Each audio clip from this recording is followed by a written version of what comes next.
लोग इस वीडियो में क्वेश्चन नंबर 4 कंप्लीट करेंगे। हम लोग कंप्लीट करें education in contemporary Indian society का second paper DElEd first year.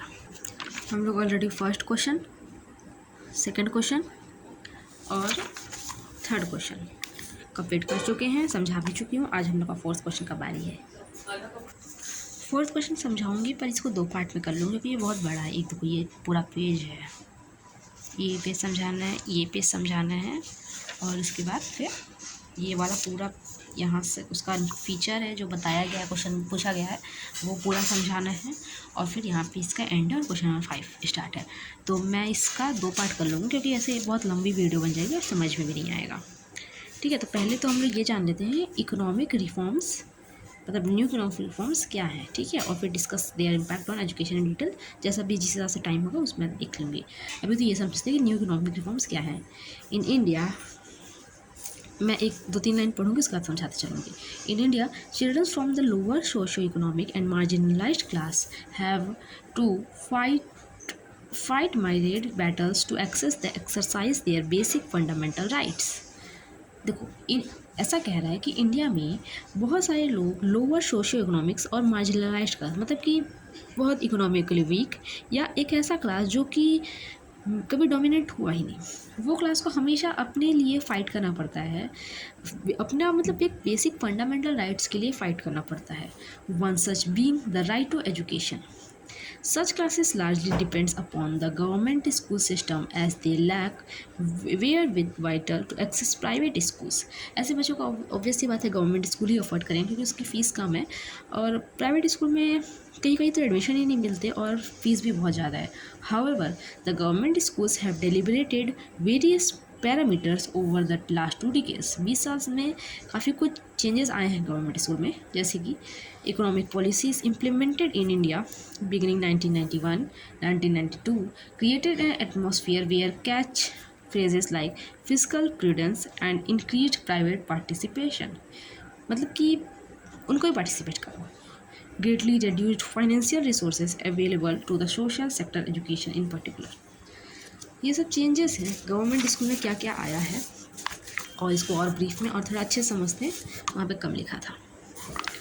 A gendered analysis of the process of deliberation reveals that young girls are doubtly disadvantaging on the social cultural factors that keep them pursuing education, and the state's reluctance to intervene and ensure quality education for them has more than doubled, but not expenditure, which essentially defeats the purpose of increasing allocations to a particular sector। देखो कुल मिला के ऐसा कहा गया है कि लोग बैकवर्ड जो भी क्लास है, मतलब बैकवर्ड नहीं कह सकते, मार्जिनलाइज्ड जो भी क्लास है उनको आगे लेकर किया जा रहा है और गर्ल्स एजुकेशन को भी प्रमोट किया जा रहा है। गवर्नमेंट ये सब चीज़ के लिए काम कर रही है। Unlike other countries, the center has not considered expanding its tax revenue base by increasing taxation of super rich category and also reducing expenditure in sector like defense which get high budgetary allocations at the expense of social and rural development sector। Defence को एक बहुत बड़ा budget allocate किया जाता है और क्योंकि उसको उस सेक्टर को बहुत डेवलपमेंट चाहिए। Curtailing fiscal deficits and mention above reduces the amount available for sectors like, इसके लिए थोड़ा सा अमाउंट कम है, जैसे कि education as they are considered soft sector, जबकि ऐसा होगा नहीं बट ठीक है, सॉफ्ट सेक्टर उसको कंसिडर किया जाता है। And are the first to be axed when expenditure need to be slashed. Insufficient funds and or underutilization of funds both contribute to the depletion in the quality of education being imparted in government schools। Infrastructure, school building, playground, libraries, blackboard, furniture, etc. Quantity and quality of teachers, quality of midday meals, etc. are a large extent dependent on the flow of funds coming to school। मतलब education के लिए भी एक ठीक ठाक fund रखना चाहिए जैसे डिफेंस के लिए रखा गया, क्योंकि एजुकेशन से ही तो सब कुछ है, क्यों ताकि स्कूल का हर कुछ अच्छा हो सके, इंफ्रास्ट्रक्चर अच्छा हो सकता है, बोर्ड अच्छा हो सकता है, मिड डे मील की क्वालिटी अच्छी हो सकती है, काफ़ी कुछ के लिए हम लोग को ये काम करना पड़ेगा कि एजुकेशन के लिए फ़ंड बढ़ाना पड़ेगा। देखा जाएगा क्या होगा इसके लिए आगे। Marginalised communities, gender and elementary education के बारे में बताया गया। मार्जिनलाइज्ड कम्युनिटी जो कि डोमिनेंट नहीं हो पाई, जेंडर और एलिमेंट्री एजुकेशन, ठीक है। Caste and gender based inequalities are rather deeply interest in Indian society. सही बात है, कास्ट और जेंडर एक बहुत बड़ा इशू है हमारी इंडियन सोसाइटी में। There are big gaps between the socio economic status of the so called upper and lower class. जबकि ऐसा कुछ है नहीं, बट फिर भी अपर क्लास को अच्छा मानते हैं, लोअर क्लास को बुरा मानते हैं। एक सोशो इकोनॉमिक स्टेटस बन चुका है।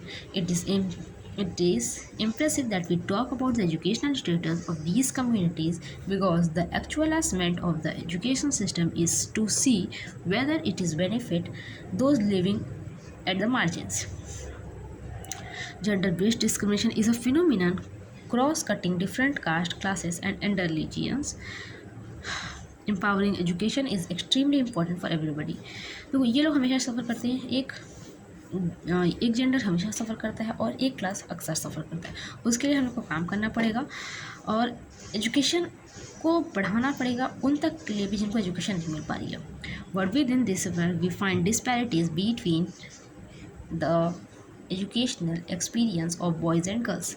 In this section, we will look at the current education status of SCs, STs as well as girls in general within elementary education and its relation with the quality of public education being imparted in the country. अब हम लोग देखेंगे कि SC और ST और girls पे क्या elementary education पे इफेक्ट आ रहा है और किस तरह से ये कंट्री में चल रहा है। आइए शुरू करते हैं। The SC and STs have diverse histories and culture as well as reason behind their low socio-economic status in our country. जानते हैं कि इनका लो सोशो इकोनॉमिक कंट्री मतलब लो सोशो इकोनॉमिक स्टेटस में क्यों है हमारी कंट्री में, क्योंकि ये सफ़र बहुत करते थे। Historically the SCs lived separately from the other caste Hindus. History में भी और मतलब पहले के टाइम में SCs हमेशा अलग ही रहते थे। They have been banned from common resources like land, water, and they are linked to menial jobs, including manual scavenging, is an impediment to their social and economic mobility. मतलब वो हमेशा अलग ही रखते थे, उनको अलग ही रखा जाता था, काफ़ी चीज़ों से दूर रखते थे, लैंड वाटर से। और वहीं STs हैं on the other hand suffer from double disadvantage, जैसे कि टर्म यूज्ड बाई केस हो जाता है ड्यू टू डबल डिसएडवांटेज, मतलब उनको बहुत ज़्यादा डिसएडवांटेज था। ये डबल डिसएडवांटेज का जो टर्म है, मतलब ये जो टर्म है, ये कौन यूज़ किया है, किस केस हो जाता, due to large scale displacement from their habitat due to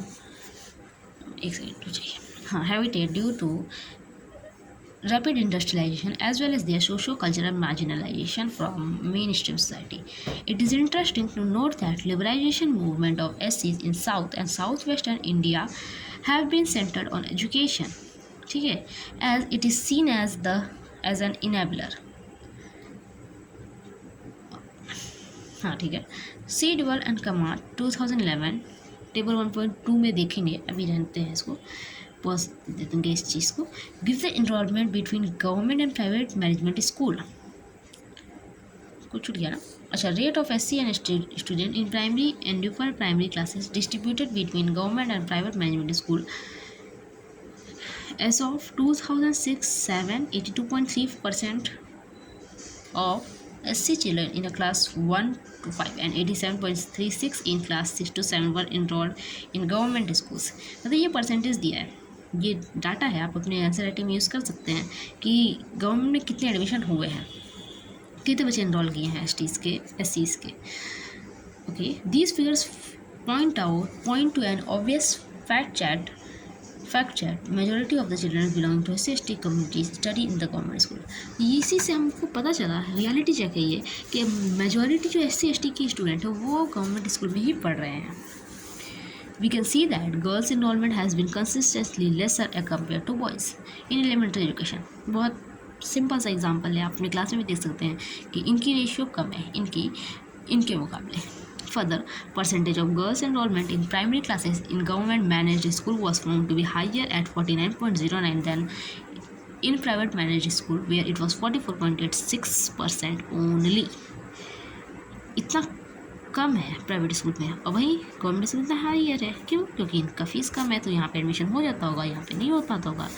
in upper primary classes the respective enrollments were 47.38% and 45.9%, and for overall elementary education 48.7% and 44.9% of 2006-7।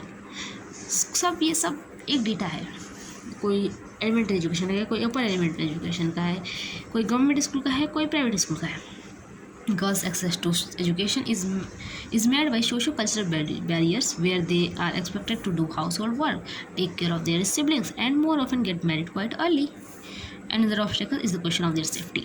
सबसे बड़ा ऑब्स्टेकल है आज भी सेफ्टी के लिए। ये तो कुछ क्लियर, ये तो कुछ कम भी हो जाए, sibling, house hold work, but married, but ये एक still a very big issue. Parents are fearful of sexual assaults of their daughter, and since female sexuality is linked to family honor, it becomes all the more imperative for families to limit their daughter movement। वो इन सब से बचने के लिए वो अपने daughter की movement को रिस्ट्रिक्ट करना चाहते हैं कि उनके साथ कभी कुछ गलत ना हो। As a result female enrolment starts declining around the age of puberty of girls. Apart from an anxiety over their daughters' sexuality, parents are unconvinced of the investment educating them। मतलब कि उनको ये भी लगता है कहीं इन्वेस्टमेंट कहीं ख़राब ना हो जाए, क्योंकि उनकी शादी तो होनी ही है और वो कहीं और चले जाएंगे, इस वजह से वो थोड़ा सा पीछे हट जाते हैं पढ़ाने से।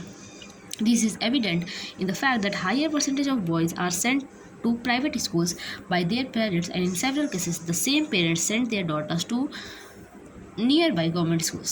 हाँ भाई, फीस का प्रॉब्लम है।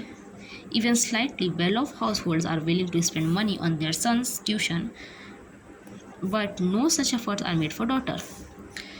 सन के ट्यूशन के लिए वो पैसे खर्च कर सकते हैं, but not for their daughters। Having noted that, इस पैरा तक मैं पढ़ाऊँगी, उसके बाद मैं इस वीडियो को यहीं रोक दूँगी। Having noted that certain marginalized communities or girls in general are dependent on the public education system। जो गर्ल्स हैं वो ज़्यादातर पब्लिक एजुकेशन सिस्टम पे ही डिपेंड रहती हैं, ठीक है। It is important to briefly look at the current scenario of the government school and assess the extent of their compliance to quality norms. मतलब उनको भी क्वालिटी एजुकेशन मिलनी चाहिए। The RTE is almost completing 3 of implementation, and therefore we need to assess the performance along some parameters and understand the consequent impact on children for marginalized communities attending these schools। मतलब कि हमारे पास इस सब के लिए parameters और समझना पड़ेगा कि क्यों ऐसा हो रहा है, क्यों इनकी अटेंडेंस कम है, इनको बढ़ाने के लिए काम करना पड़ेगा। Study conduct in 2012 revealed that 95.2% of schools did not comply